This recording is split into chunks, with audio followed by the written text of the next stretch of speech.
Thank you everyone for coming. Thank you to everyone who gives some feedback and encouragement. This is the first week, God willing, of many weeks, and we're going to keep it to a shorter type of shiur. And our goal is to finish Hilchos Shabbos according to the curriculum in Tzurbah Mirabanan.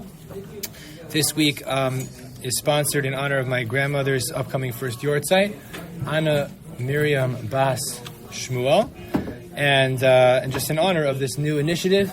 And as you know, I'm very open to feedback, and if it's working, great. If it's not working, we can shift and pivot. But we'll start with the Tzurbah Mirabanan, which some people are familiar with. They've done some of it before, and it's a good review. It's already Erev Shabbos right now, so I figured Thursday night is a good time to learn Hilchos Shabbos, and it's something that comes up every week. And we have a beautiful 6 or 7 or maybe even 8, and I have extra source sheets if anyone doesn't have a sefer. We have a number of different Tzurbah Mirabanans, and we can get more. And with that we will begin.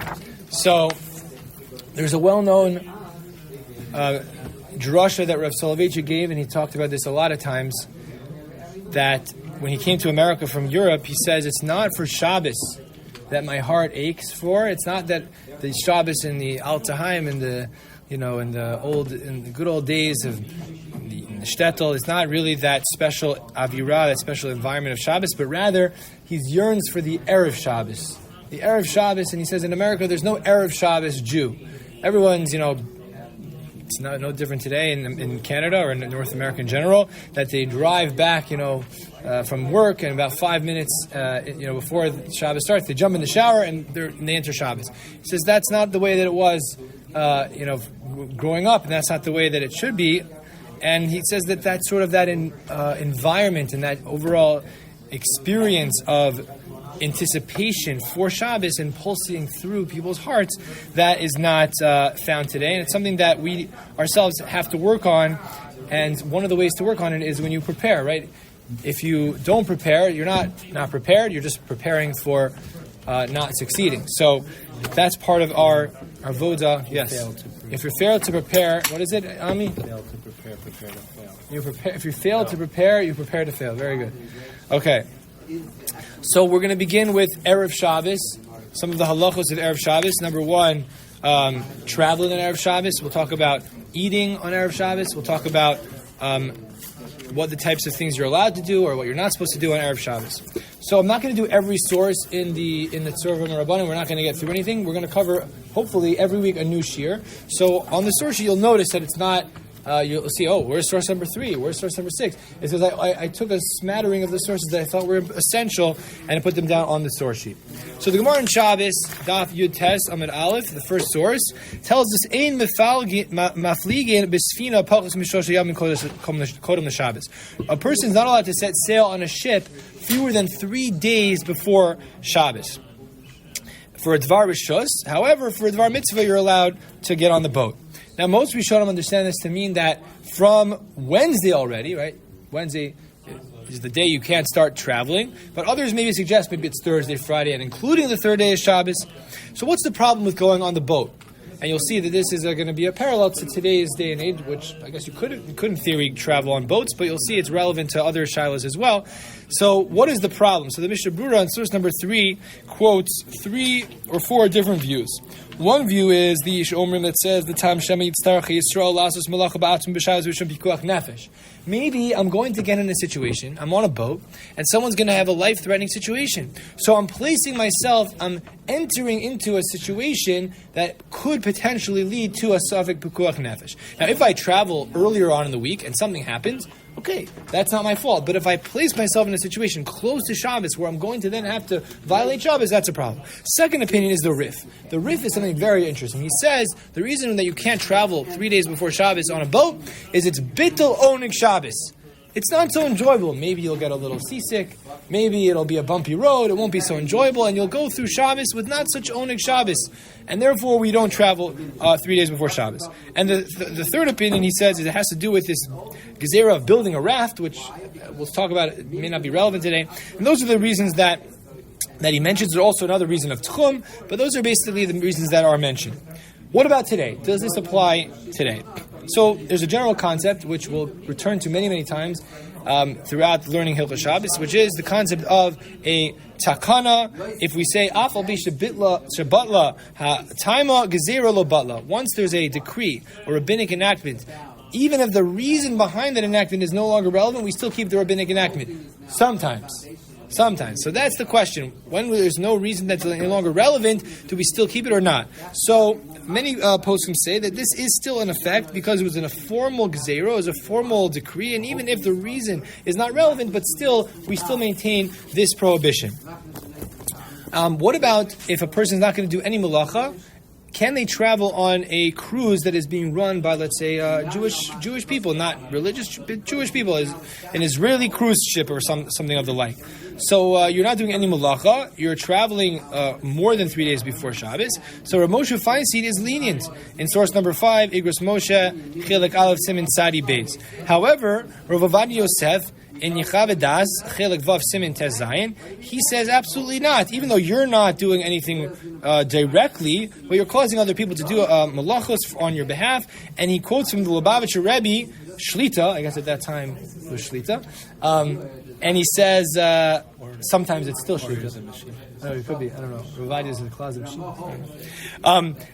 But he says there's no sakana to put down your anchor in wherever you are in the sea, and why do you have to keep going? So just, there's no reason why they're going through Shabbos, so it's better to stop the boat on Shabbos, and therefore he says it's really not a good thing for a person to go on the ship on Shabbos, even if they themselves are not doing any violations. Now, this really comes up most relevant when people have something which is going to put them in a situation where they're uncomfortable. What do I mean?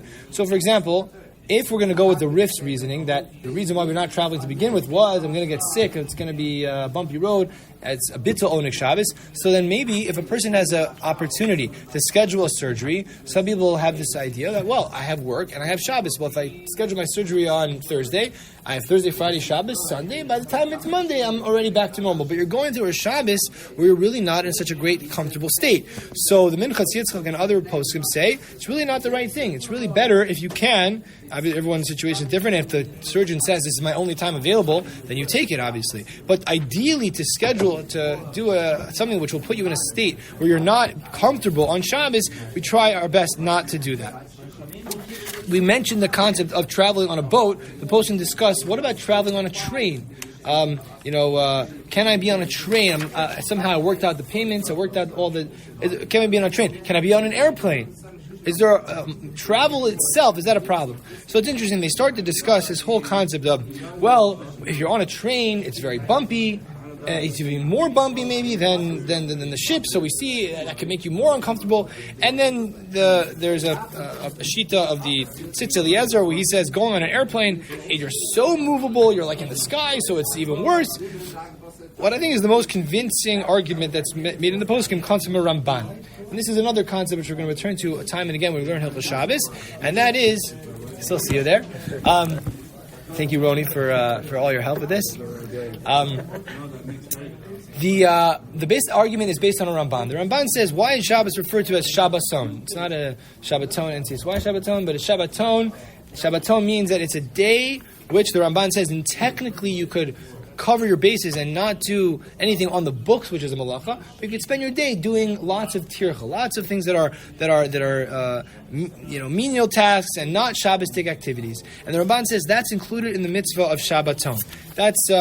That's quoted in the Piskei Teshuvos, in Or Chaim Simin Reish Mem Ches. It's Ramban in Vayikra, and the Ramban basically says this idea that we sometimes refer to today as Shabbostic. It's not Shabbostic. Maybe people think, well, it's not Shabbostic, that's like an extra thing, that's like extra credit. It really should be a little more. It's not really extra credit. The Ramban is saying there is a concept, it may be a little bit nebulous, it may be something which can't be defined clearly, but the Ramban says there is such a thing that a person has to be in a state of menucha, in a state of rest, in a state where I'm, like similar to what Soloveitchik said about Erev Shabbos, I'm contemplating, I'm trying to enjoy the moment, and I'm not in a state of weekday activity. Because of that, that's, I think, the best argument against some of these ideas. You can't really pinpoint what exactly makes you uncomfortable. You're bouncing around.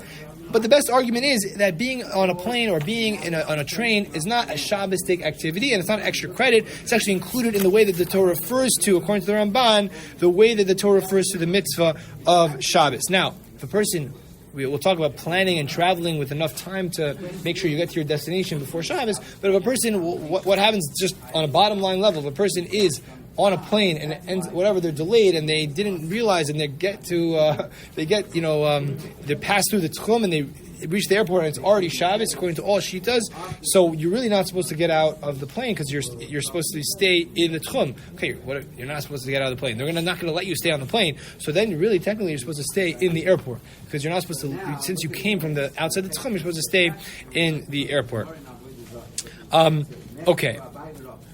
But this halacha in the Mishnah is just for a sfina, just for a boat. So the poskim try to make a kal v'chomer that if a boat, which is not as bumpy as a train, or maybe an airplane, is even more not stable because you're in the air. They say the takana is only just a boat, and they're trying to extend it, but it's not really, right. That's why I'm relying on the Ramban. I hear you. David's making a good point. Like maybe we don't expand. The takana is what it was, and we never had planes or trains in those days.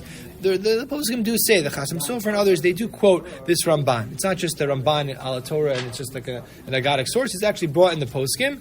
And this Ramban that, there are weekday activities and there are Shabbos activities. And being on a train, even though I can't pinpoint exactly what the 39 malachos and the Duraban, what am I doing wrong? He says it's a weekday activity. So you're right. I think that if you want to try to say it's included in the Gzeira, maybe you'll have a hard time. But if you want to expand it to the concept of Shabbos-dik and Chol-dik and weekday activity versus Shabbos activity, being on a train or being on a plane is not a Shabbos appropriate activity.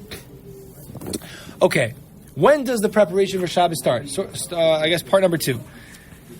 The Gemara in Beitza tells us it's a machlokes between Hillel and Shammai. Shammai, it says in the Gemara in Beitza, source number 16, Beitza Tes Zayin, he says that Kol Yamav Haya Ochel L'Chvot Shabbos. Every single day, Shammai would eat in honor of Shabbos. What does it mean? He ate in honor of Shabbos. Matzah Behemanav. If he found a nice juicy steak that they're talking about animals because they didn't buy the meat ready made, but he found a nice animal. He says, "I'm going to save it for Shabbos, Zula Shabbos." But it says Hillel Hazaken had midah achritza. He had a different approach. He trusted that if he finds something good today on Tuesday, he's not going to save it for Shabbos. He's going to eat it right now because he trusts that God will bring him something even nicer for Shabbos. Now, generally speaking, we paskin like Hillel. We don't go like Shammai. But the Mishabur and other poskim already say that we paskin in this case like Shammai because Hillel is this very high level. He has this high level of trust. He's going to get something even nicer for Shabbos. But we can go like Shammai, that each day of the week we're trying to prepare for Shabbos by finding something nice in the store. We say, I'm going to save this for Shabbos. And the Gemara actually says it starts Sunday, similar to Shir Shel Yom.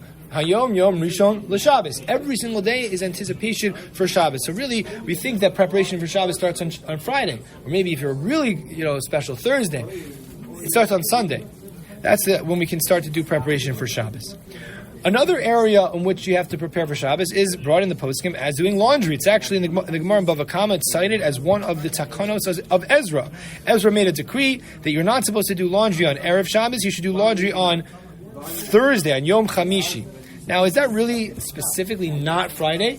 So it seems to be the reason why the Takanas Ezra was to not do it on Friday was that you're going to be so torrid. If you know how they did laundry back in the day, you'd have to go to a stream, somehow get your detergent, however they had that, rinse it out, and they would have to dry it out and hang it up. It's a whole very long process. It could take hours. So because there's a lot to do on Erev Shabbos, as we said, don't do the laundry on Shabbos because other things aren't going to get done. That and the Shulchan Aruch in source number 21, he cites this in Reish Mem Beis Aleph that Takanas Ezra shoyim mechabsim begadim b'chamishi b'Shabbos b'pnei kavod Shabbos. By the way, in general, kavod Shabbos is always in preparation for Shabbos. Owning Shabbos is what you do on Shabbos itself.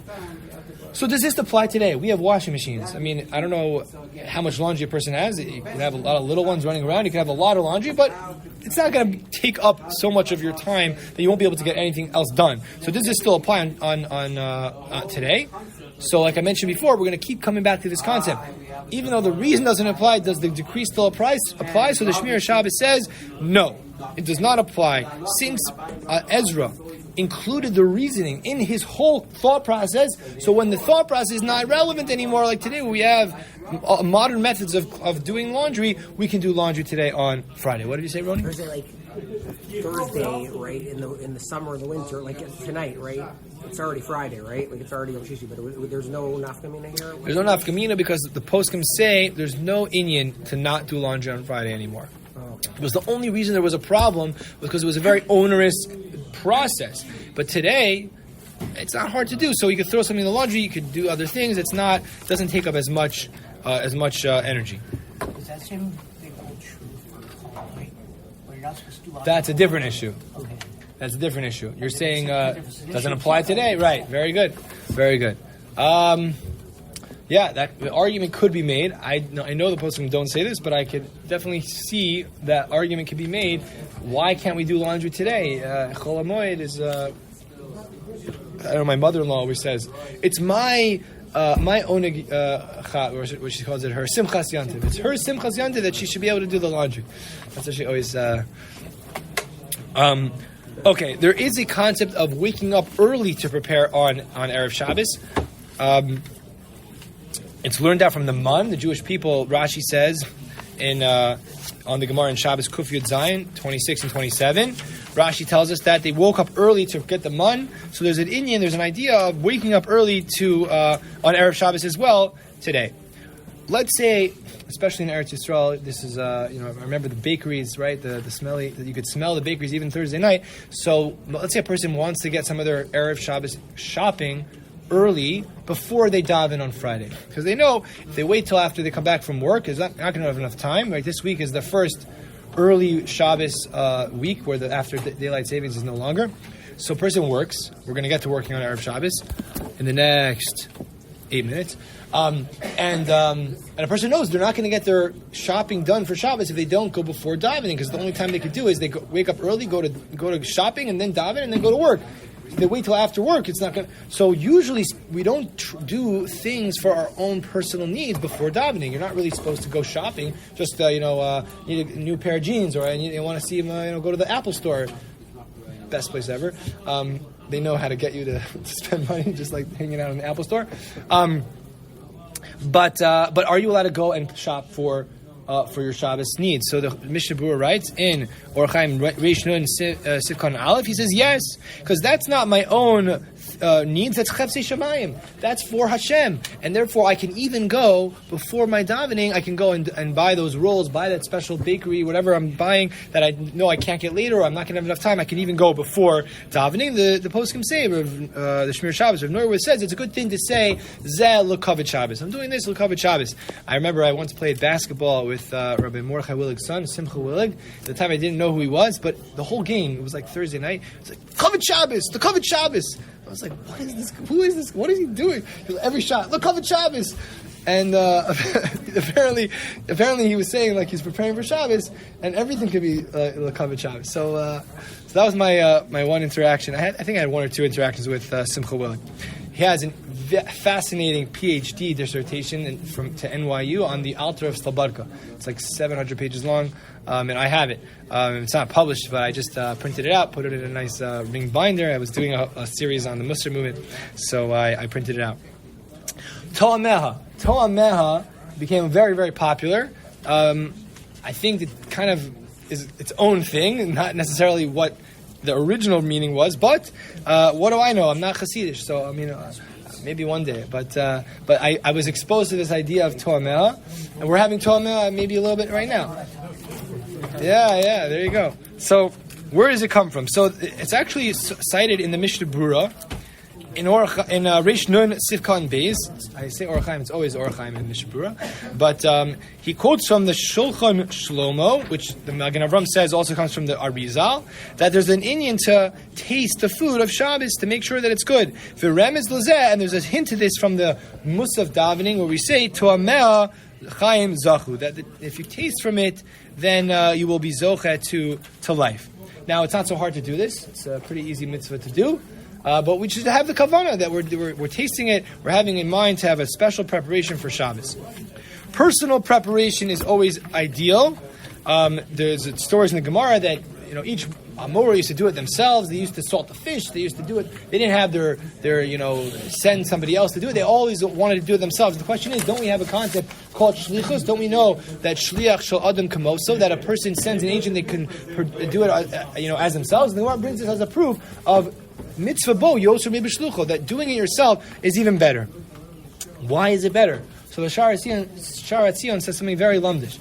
Why can't I ask Noah? I asked Noah, put on tefillin for me. Why can't I ask Noah to put on tefillin for me? Shliach shadam kamoso. Does anyone know? Very good. It involves the body. So, as Moshe said, it's a mitzvah shebegufo. Any mitzvah shebegufo, it's a Tosas read, it's a whole discussion as to why this is, but if I want to get my body involved in a mitzvah, I can't say, have me in mind. Put on tefillin for me. You do the action and I get this chus. It doesn't work that way. So the Sha'ar Tzion says the same thing for Shabbos. The whole thing is to get your body involved, to get to sweat, to do something, to vacuum, to whatever it is. Get your body involved in the mitzvah. I can't ask someone else to do it for me, and therefore it's better that I myself get involved in the mitzvah of preparation for Shabbos. Another way that we prepare for Shabbos is specifically not doing something, and that is having a big meal. The poskim talk about this in the context of an Arvei Pesachim, and the Gemara says in Pesachim Tzadi Tesam Beis, source number 39, that a person shouldn't eat a big, large meal on Erev Shabbos or Erev Yantiv. And it says min hamincha ulamala, and this is generally understood to be mincha ketana, which is 9.5 halachic hours into the day. So let's say the day is split into two halves, 6 and 6.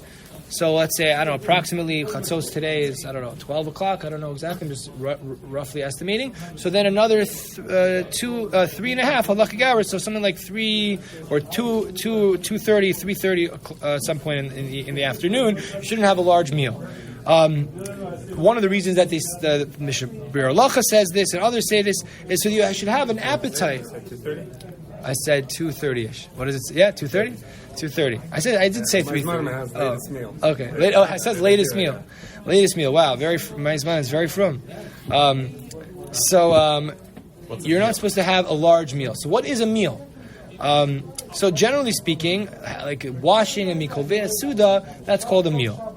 There are exceptions to this. If a person has a bris milah on Friday, or if there's a pidyon haben or other things like that, then you can have a suda. It's a suda's mitzvah.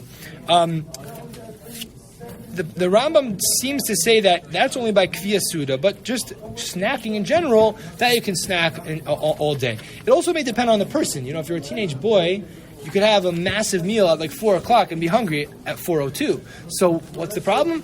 Okay, so there is an issue maybe of having washing and having a massive meal. Having lots of snacks is not a problem. Okay, last topic for today. We'll talk about traveling and working on Erev Shabbos. The Gemara in Pesachim Daf Nun on the base says that if you do malach on Erev Shabbos, ein roeh simin bracha l'olam. You'll never find simin bracha if you work on Erev Shabbos. Mina mincha ulamala. From mincha ulamala, you ein roeh simin bracha. So what is this mincha? Is it mincha ketana or mincha gedola? If it's mincha ketana, that's really early in the day. That's basically a little bit after chatzos. If it's mincha gedola, then we have a little bit longer, like 2:30. So the Shulchan Aruch cites both opinions. Sorry, it's not the opposite, or Mincha Ketana is 9.5. Did I say it backwards? Mincha Ketana is 9.5. Mincha Gedola, I said it backwards. Mincha Gedola is 6.5. It's about a half hour, halachic half hour after Chatzos. Siman bracha from that particular work, or any of all your work? I don't know. I think it means that word. Yeah, the way you sounded it. Yeah. The way you read it. I think it means that particular work. Right. The extra work you're putting in is not going to give you like a bump up in your salary. I think that's what he's trying to say. It's not going to be, you think it's going to help you? No, it's not going to help you. everybody works Erev Shabbos. Well, what does this even mean? How could this possibly be? Even if we're going to go with the later opinion, which the Mishnah Berurah says in Reish Nun Aleph Sifkan Gimel, he says you can rely on the Shita of Mincha Katana, which is, let's say, 2:30. But everyone works a little bit longer. Like, what's the? I see it's almost 45. There's oven in here. Okay, so we'll just we'll stop with this idea that we. Which mitzvah was it? What? Which mitzvah was it? The Mishnah Berurah says you can finish, you can do more work up until Mincha Ketana, but just to give you this last heter, that this is talking about really onerous work. If you're just a person doing business or doing general work, as long as they give enough time to get start Shabbos regularly, that's fine. We're talking about real laborious and heavy work. That is what poskim are saying you can't do. Okay, we'll hold it here. Everyone, thank you for coming. What? Accounting you could do. Accounting, right. Depends on what you're doing. I don't know if you're lifting those books, all those test books, all those workshops. Okay. All right.